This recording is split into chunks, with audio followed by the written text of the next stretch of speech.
Hey y'all, it's Spartan Week discussion time. Question 1. Does Xenophon, who was not a Spartan, present an image of Sparta and Spartan society that agrees with the image we see in the writings of Tyrtaeus, who was Spartan? And if so, how? Yes, he does. In his poems, Tyrtaeus talks about the impact that one soldier can have on the entire Spartan community. If he fails as a soldier, then other soldiers will die of his incompetence. And as all soldiers are loved by both men and women, if he fails as a soldier, then he's letting down the whole community.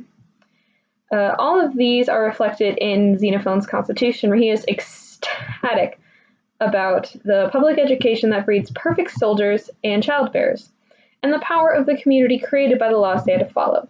The most obvious overlap between the two works is a depiction of what Xenophon calls the Spartan way of war. While there is an age limit to serving in the Spartan military, I think it's either 60 or 70, men can serve that entire time, working with much younger men on the battlefield. Tyrtaeus talks in his poems about the disgrace of having an older warrior die in battle, because then that means the younger and healthier ones failed as a soldier by not protecting him. Question 2. What are the main components of the so-called Spartan mirage, and why is it a mirage rather than a portrait?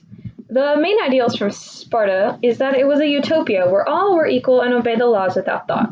It is seen as this great place to live that pushed humans to strive for excellence.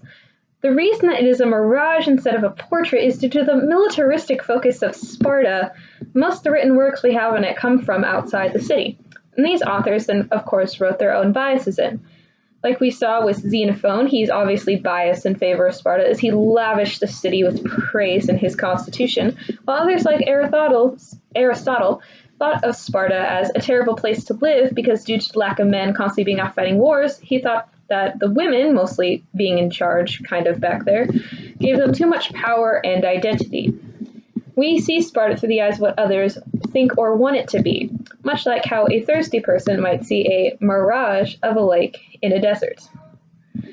Question 3. Why do you think the image of Sparta has been a source of fascination and idolization from the archaic age of Greece all the way up to the 21st century of today? Well, back in archaic Greece, Sparta was thought of as a paradise because all the laws there were good and all of the people followed the laws. For most of history, Spartans were seen as a patriotic people who gave up all their individuality for the greater good of Sparta. And this was seen as a great ideal for the world, but until the 20th century, when it came to be viewed as the beginnings of totalitarianism like Nazi Germany. While this has caused many historians to view Sparta through a negative lens, some modern feminist theories still idolize Sparta because of the education and freedoms that the women there enjoyed, as compared to other cities like Athens.